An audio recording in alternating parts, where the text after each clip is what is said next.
Sa kaugnay na balita, sa ilalim ng Senate Bill No. 2268 na inihain sa Senado, layo nito na protektahan ng mga atleta sa bansa, kaugnay ang naging trahedyang sinapit ng dalawang Ateneo student-athlete sa Dipakulaw, Aurora noong June 8. Bagamat may batas na umiiral sa kapakanan ng mga estudyanteng manlalaro, ayon kay Senator Kiko Pangilinan, hindi ito sapat pagdating sa safety standards at emergency preparedness.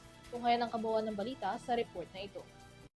Kaugnay ng naging trahedya ng pagkasawi ng dalawang miyembro ng Ateneo Blue Eagles men's basketball team, isinusulong ngayon ni Senator Kiko Pangilinan sa Senado ang isang panukalang batas na magtataguyod ng mas malakas at mas maigting na proteksyon para sa mga estudyanteng atleta.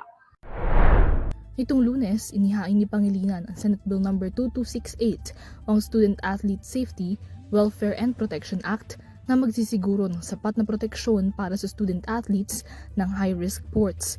Ayon kay Pangilinan, kung tutuusin, ang kasalukuyang batas para sa mga student athletes ay kulang ang probisyon pagdating sa safety standards, emergency preparedness requirement, protocol sa pagre-report ng serious incidents at injuries, at ng proteksyon para sa mga student athletes na irereklamo ang similar na unsafe conditions.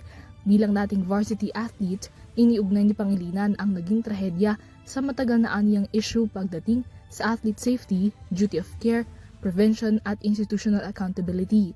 Layo ng panukalang batas na magtatag ng Bill of Rights para sa mga student athletes na magbibigay garantiya para sa kanilang right to safety, health, dignity at education. Sa ilalim nito, gagawing mandato ang pagkakaroon ng ligtas na training environments, medical care, mental health support, proteksyon mula sa hazing, pang-aabuso at retaliation. Gayon din ang karapatang i-report ang mga unsafe conditions, makatanggap ng academic accommodation sakaling magka-injury at iba pa. Paalala ni Pangilinan, higit sa medalya, dapat muna aniyang siguruhin ang kaligtasan at kapakanan ng mga estudyanteng atleta. Para sa EuroTV News, Miela Yagin, sumasaludo sa bawat Pilipino.